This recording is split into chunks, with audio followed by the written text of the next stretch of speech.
بسم الله الرحمن الرحيم. الحمد لله الذي أنزل على عبده الكتاب ولم يجعل له عوجا قيما لينذر بأسا شديدا من لدنه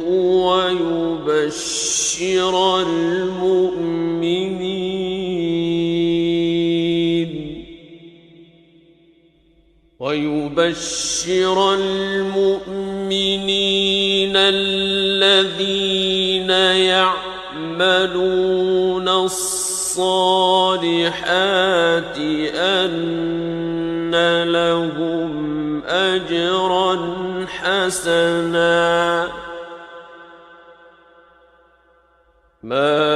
ماكثين فيه أبدا وينذر الذين قالوا اتخذ الله ولدا ما لهم به من علم ولا لآبائهم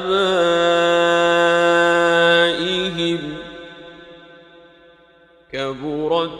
كلمة تخرج من أفواههم إن يقولون إلا كذبا فلعلك باخع نفسك على آثارهم إن لم يؤمنوا بهذا الحديث أسفا إنا جعلنا ما على الأرض زينة لها لنبلوهم أيهم أحسن عملا وإنا لجاعلون ما عليها صعيدا جرزا أم حسبت أن أصحاب الكهف والرقيم كانوا من آياتنا عجبا إذ أوى الفتية إلى الكهف فقالوا ربنا آتنا من لدنك رحمة وهيئ لنا من أمرنا رشدا فضربنا على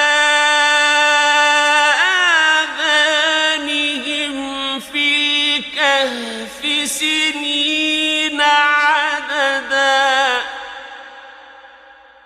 ثم بعثناهم لنعلم أي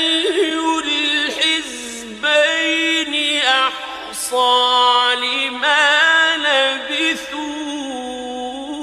أمدا نحن نقص عليك نبأهم بالحق إنهم فتية آمنوا بربهم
وإذ اعتزلتموهم وما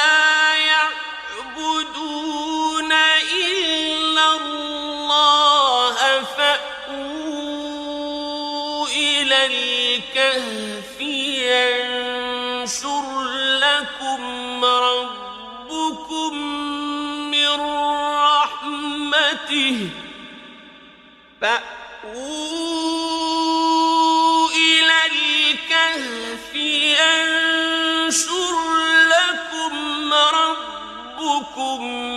من رحمته ويهيئ لكم من أمركم مرفقا وترى الشمس إذا طلعت تزاور عن كهفهم ذات اليمين وإذا غربت تقرضهم ذات الشمال وهم في فجوة منه ذلك من آيات الله من يهد الله فهو المهتد ومن يضلل فلن تجد له وليا مرشدا وتحسبهم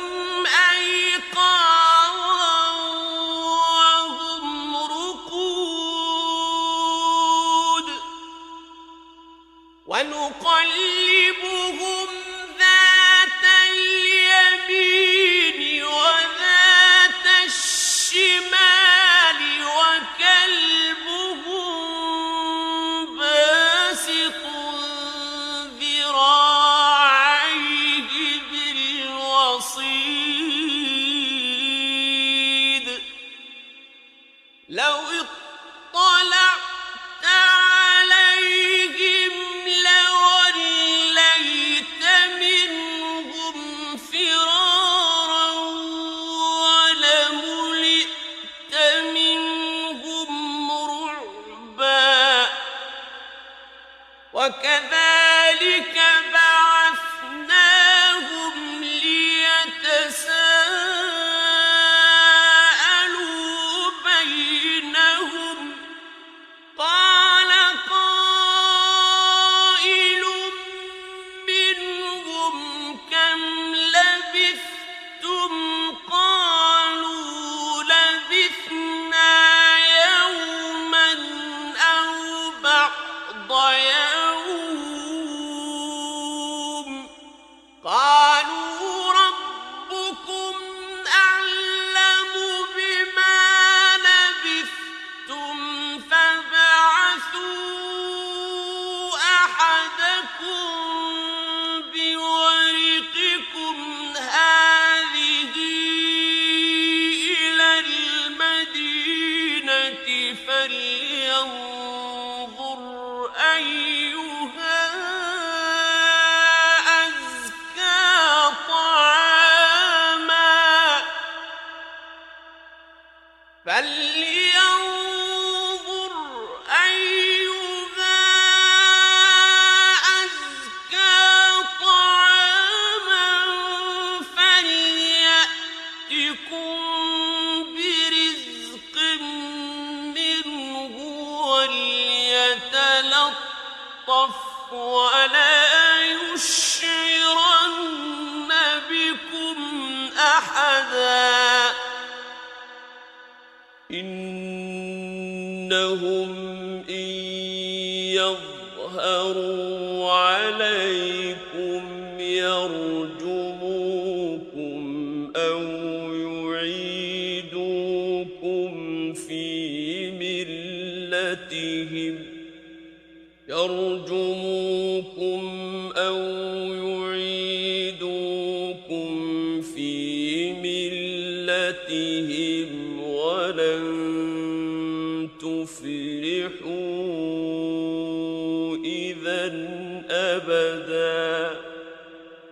وكذلك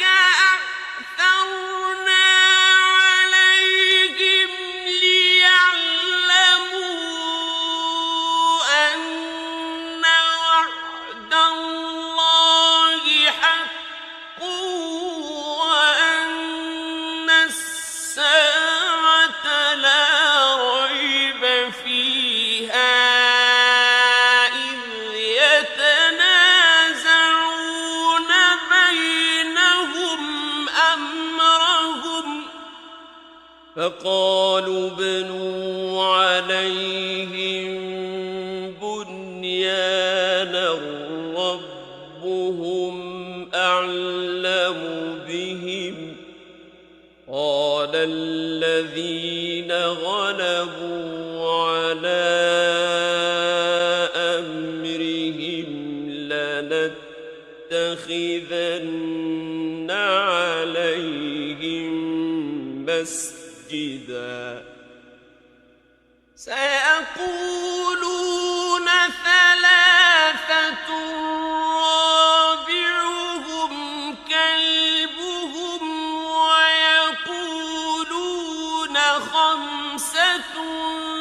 سادسهم كلبهم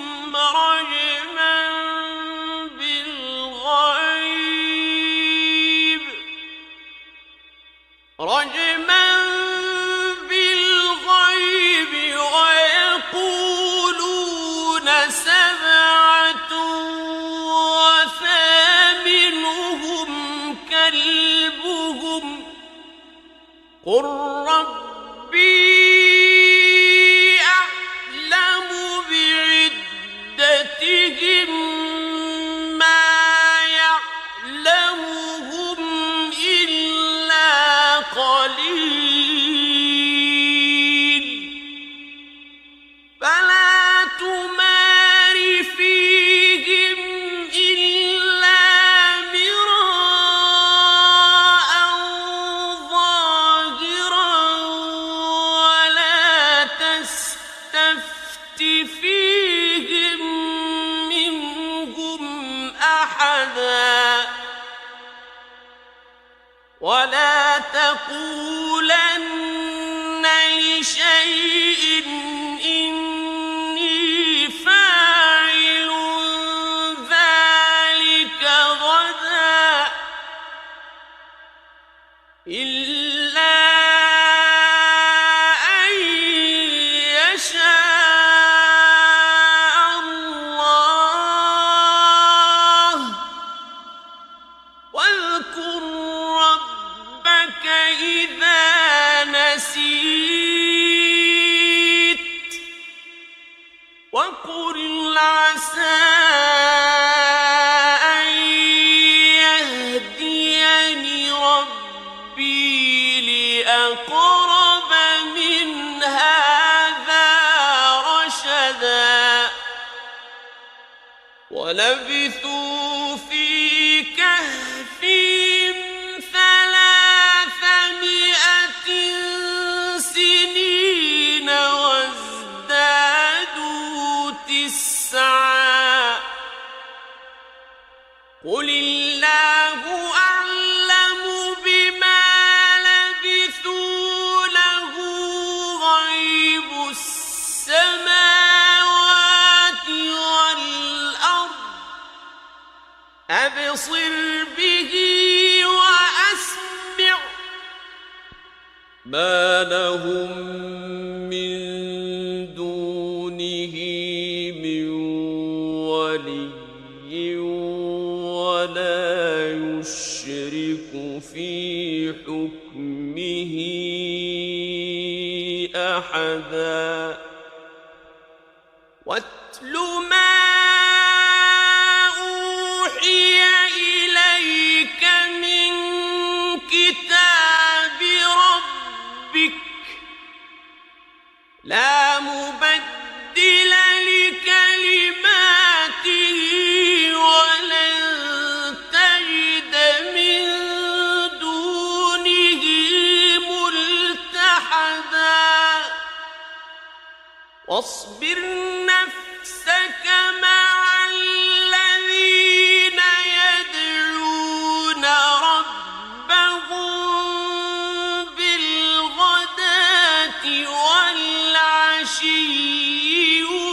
يريدون وجهه ولا تعد عيناك عنهم تريد زينة الحياة الدنيا ولا تطع من أغفلنا قلبه عن ذكرنا واتبع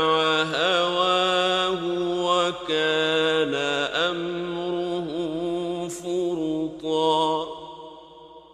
وقل الحق من ربكم فمن شاء فليؤمن ومن شاء فليكفر إنا أعتدنا للظالمين نارا أحاط بهم سرادقها وإن يستغيثوا يغاثوا بماء كالمهل يشوي الوجوه بئس الشراب وساءت مرتفقا إن الذين آمنوا وعملوا الصالحات إنا لا نضيع أجر من أحسن عملا أولئك لهم جنات عدن تجري من تحتهم الأنهار يحلون فيها من أساور من ذهب يحلون فيها من أساور من ذهب ويلبسون ثيابا خضرا من سندس واستبرق ويلبسون ثيابا خضرا من سندس واستبرق متكئين فيها على الأرائك نعم الثواب وحسنت مرتفقا واضرب لهم مثلا رجلين جعلنا لأحدهما جنتين من أعناب وحففناهما بنخل وجعلنا بينهما زرعا كلتا الجنتين آتت أكلها ولم تظلم منه شيئا وفجرنا خلالهما نهرا وكان له ثمر فقال لصاحبه وهو يحاوره أنا أكثر منك مالا وأعز نفرا ودخل جنته وهو ظالم لنفسه قال ما أظن أن تبيد هذه أبدا وما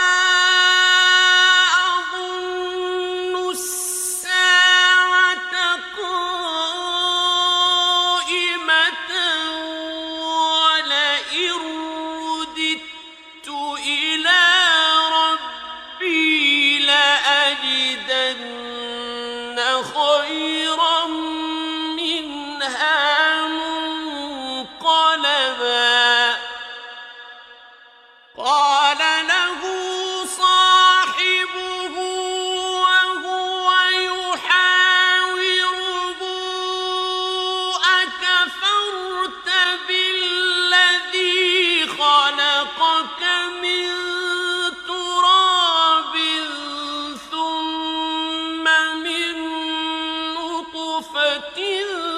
ثم سواك رجلا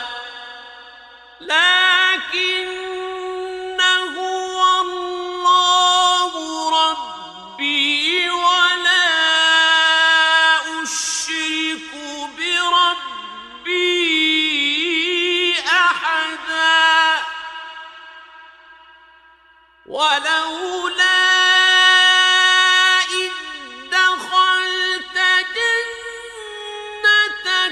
قلت ما شاء الله لا قوة إلا بالله إن ترني أنا أقل منك مالا وولدا فعسى ربي أن يؤتيني خيرا من جنتك ويرسل عليها حسبانا من السماء فتصبح صعيدا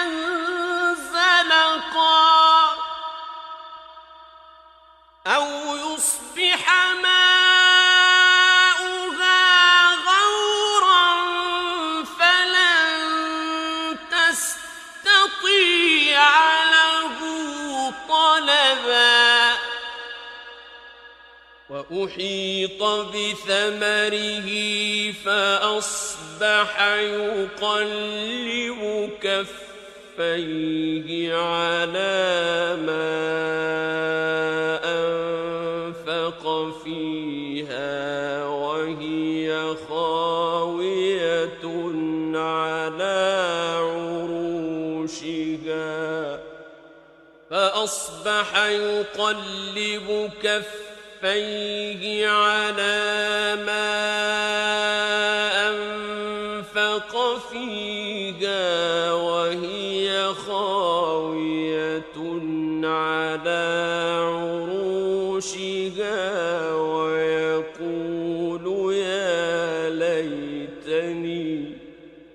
ويقول يا ليتني لم أشرك بربي أحدا ولم تكن له فئة ينصرونه من دون الله وما كان منتصرا هنالك الولاية لله الحق هو خير ثوابا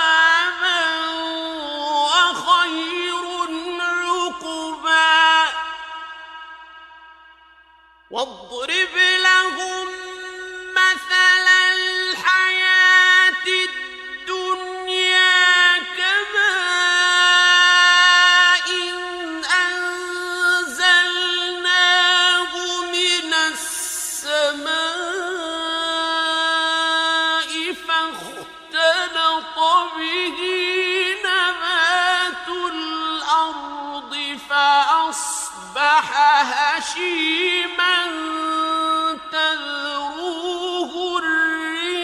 الرياح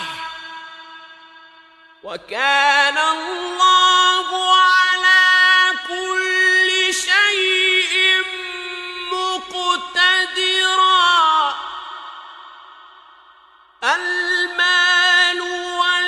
والبنون زينة الحياة الدنيا والباقيات الصالحات خير عند ربك والباقيات الصالحات خير عند ربك ثوابا وخير أملا ويوم نسير الجبال وترى الأرض بارزة وحشرناهم فلم نغادر منهم أحدا وعرضوا على ربك صفا لقد جئتمونا كما خلقناكم أول مرة بل زعمتم أن لن نجعل لكم موعدا ووضع الكتاب فترى المجرمين مشفقين مما فيه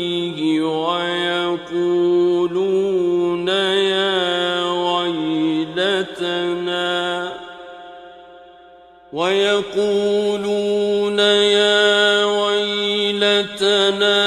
ما لهذا الكتاب لا يغادر صغيرة ولا كبيرة إلا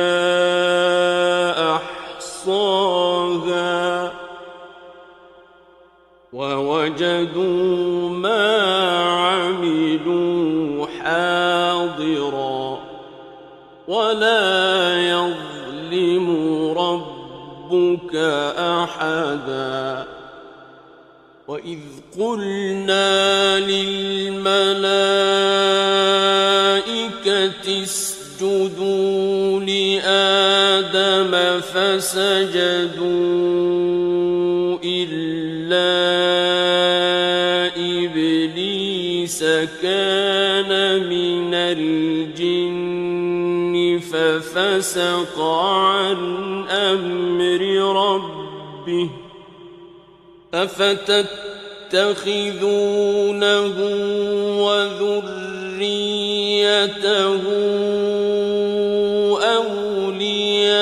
أولياء من دوني وهم لكم عدو بئس للظالمين بدلا ما أشهدتهم خلق السماوات والأرض ولا خلق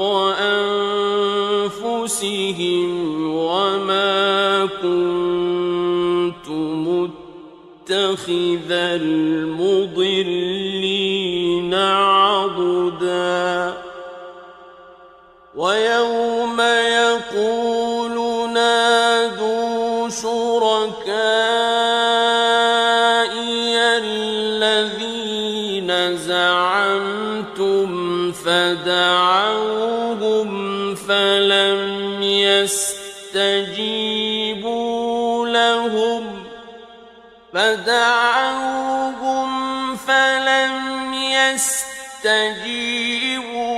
لهم وجعلنا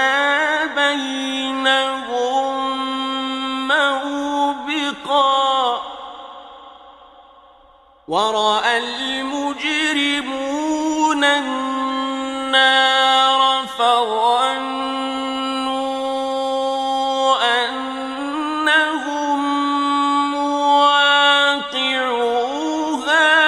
ولم يجدوا عنها مصرفا ولقد صرفنا في هذا القرآن للناس من كل مثل وكان الإنسان أكثر شيء جدلا وما منع الناس أن يؤمنوا إذ جاءهم الهدى ويستغفروا ربهم إلا أن تأتيهم سنة الأولين إلا أن تأتيهم سنة الأولين أو يأتيهم العذاب قبلا وما نرسل المرسلين إلا مبشرين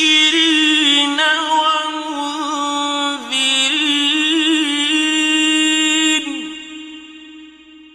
ويجادل الذين كفروا بالباطل ليدحضوا به الحق واتخذوا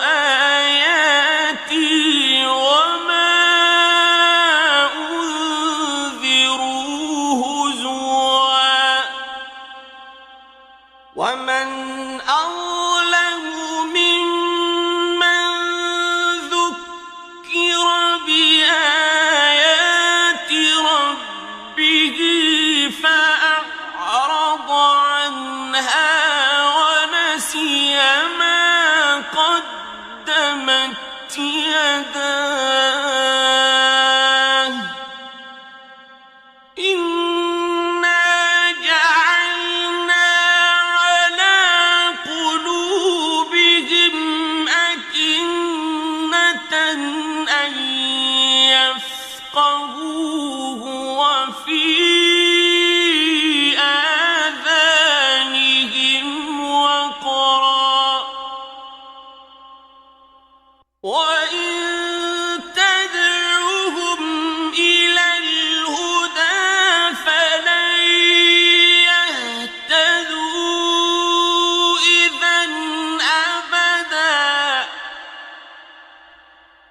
وربك الغفور ذو الرحمة لو يؤاخذهم بما كسبوا لعجل لهم العذاب بل لهم موعد لن يجدوا من دونه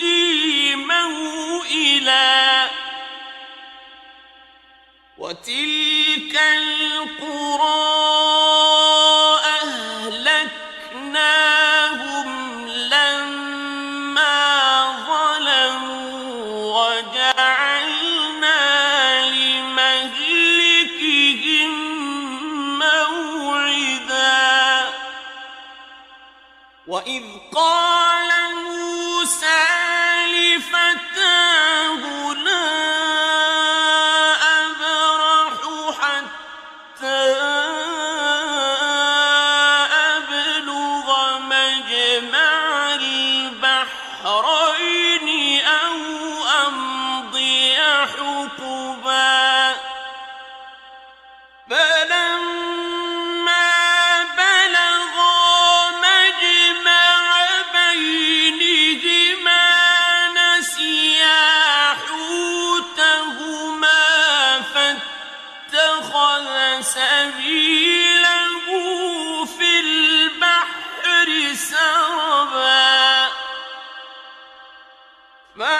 فلما جاوزا قال لفتاه آتنا غداءنا لقد لقينا من سفرنا هذا نصبا قال أرأيت إذ أوينا إلى الصخرة فإني نسيت الحوت وما أنسانيه إلا الشيطان أن أذكره واتخذ سبيله في البحر عجبا قال ذلك ما كنا نبغ فارتدا على آثارهما قصصا فوجدا عبدا من عبادنا آتيناه رحمة من عندنا وعلمناه من لدنا علما قال له موسى هل أتبعك على أن تعلمني مما علمت رشدا قال إنك لن تستطيع معي صبرا وكيف تصبر على ما لم تحط به خبرا قال ستجدني إن شاء الله صابرا ولا أعصي لك أمرا قال فإن اتبعتني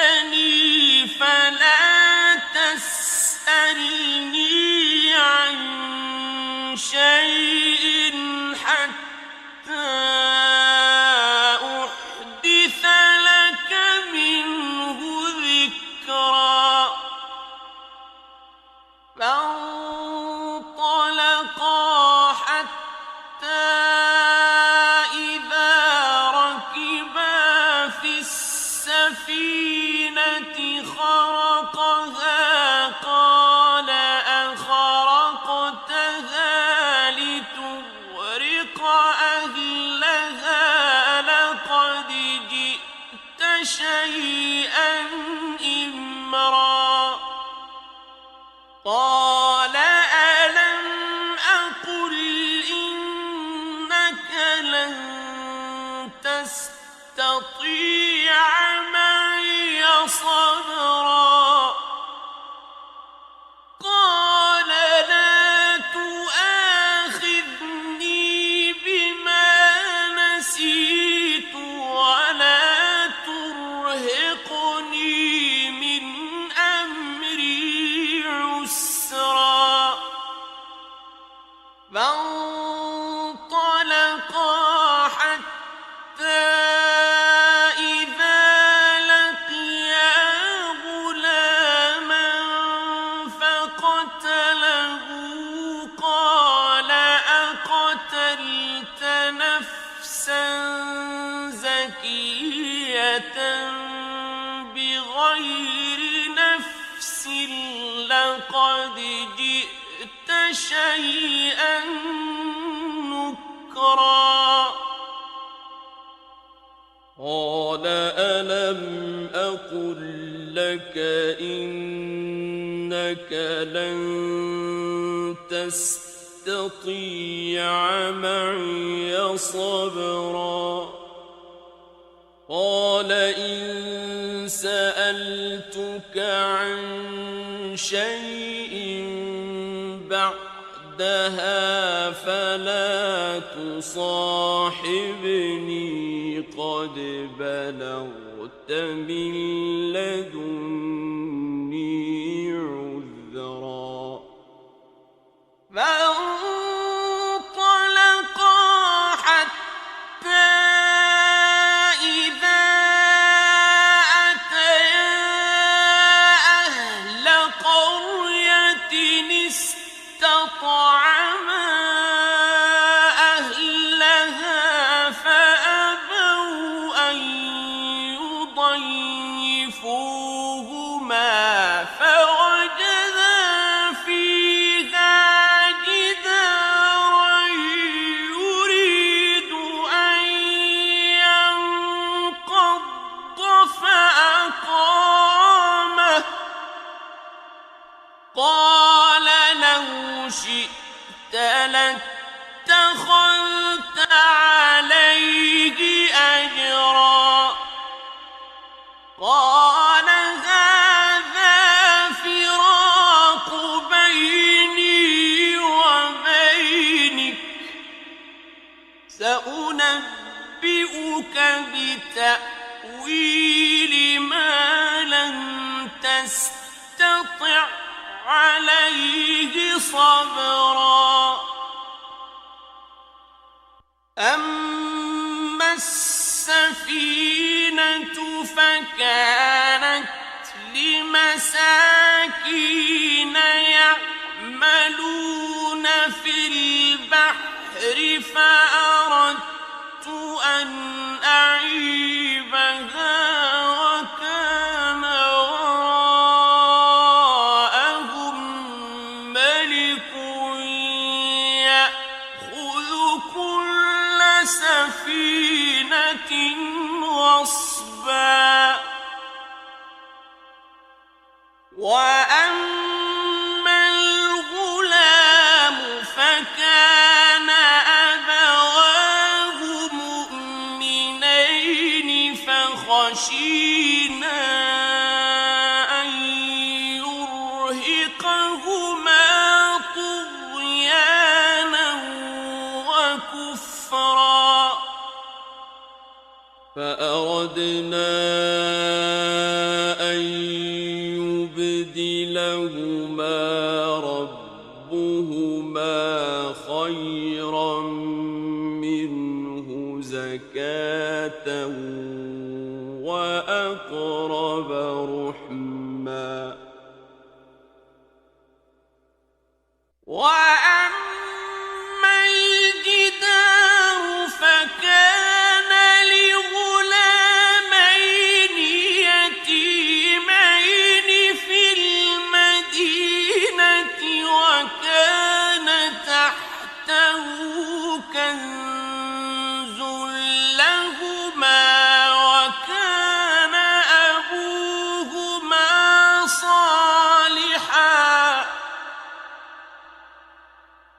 وكان أبوهما صالحا فأراد ربك أن يبلغا أشدهما ويستخرجا كنزهما رحمة من ربك وما فعلته عن أمري ذلك تأويل ما لم تسطع عليه صبرا ويسألونك عن ذي القرنين قل سأتلو عليكم منه ذكرا إنا مكنا له في الأرض وآتيناه من كل شيء سببا فأتبع سببا حتى إذا بلغ مغرب الشمس وجدها تغرب في عين حمئة ووجد عندها قوما قلنا يا ذا القرنين إما أن تعذب وإما أن تتخذ فيهم حسنا قال أما من ظلم فسوف نعذبه ثم يرد إلى ربه فيعذبه عذابا نكرا وأما من آمن وعمل صالحا فله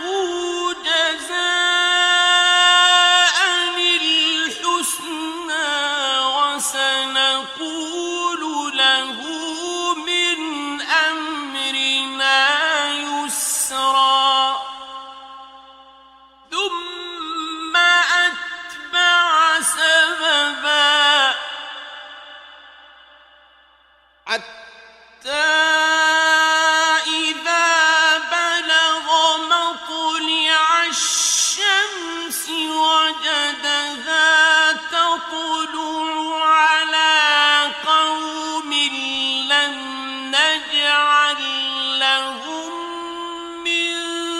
دونها سترا كذلك وقد أحطنا بما لديه خبرا ثم أتبع سببا حتى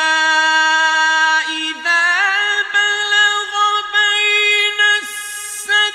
السدين وجد من دونهما قوما لا يكادون يفقهون قولا قالوا يا ذا القرنين إن يأجوج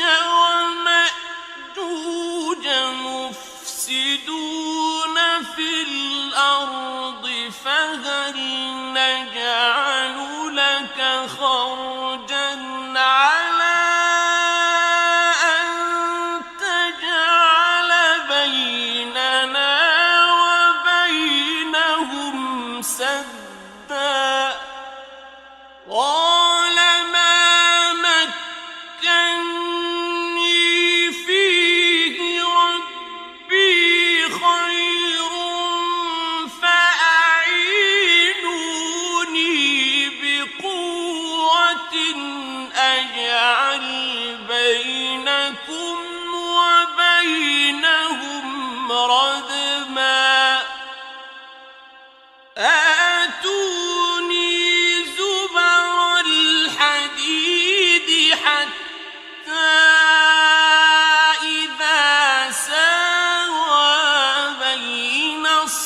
الصدفين قال انفخوا حتى إذا ساوى بين الصدفين قال انفخوا حتى إذا جعله نارا قال آتوني أفرغ عليه قطرا فما استطاعوا أن يظهروه وما استطاعوا له نقبا قال هذا رحمة من ربي فإذا جاء وعد ربي جعله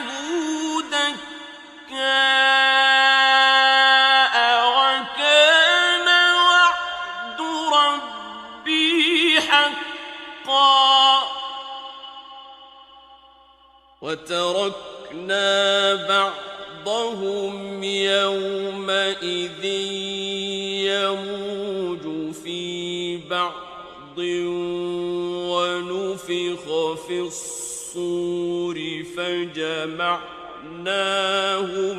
جمعا وعرضنا جهنم يومئذ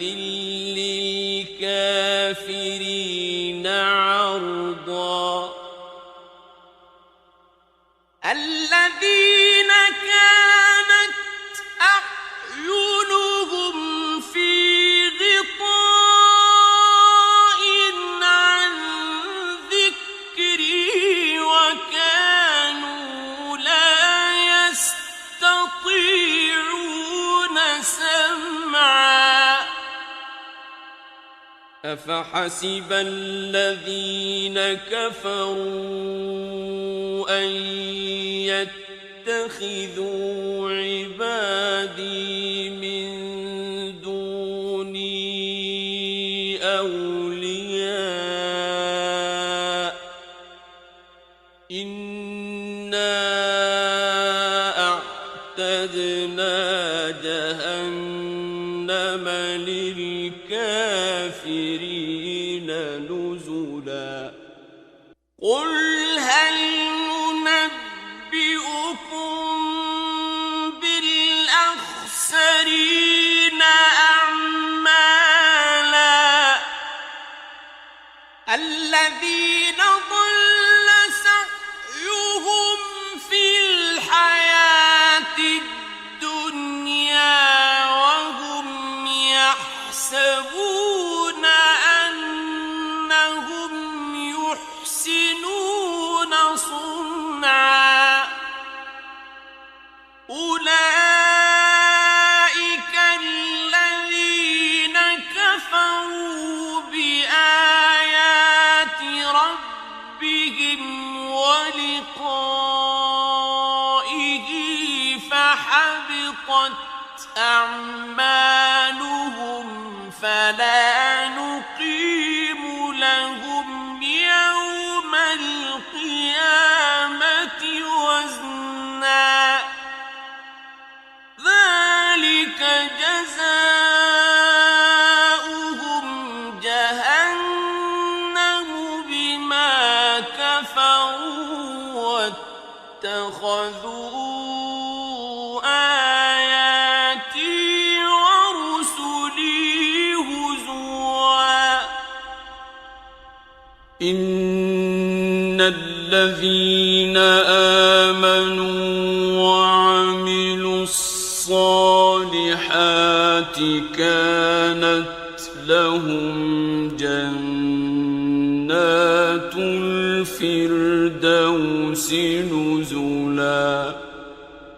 خالدين فيها لا يبغون عنها حولا قل لو كان البحر مدادا لكلمات ربي لنفد البحر قبل أن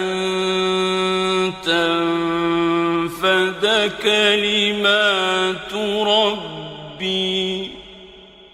لنفد البحر قبل أن تنفد كلمات ربي ولو جئنا بمثله مددا قل إنما أنا بشر مثلكم يوحى إلي أنما إلهكم إله واحد فمن كان يرجو لقاء ربه فليعمل عملا صالحا ولا يشرك بعبادة ربه أحدا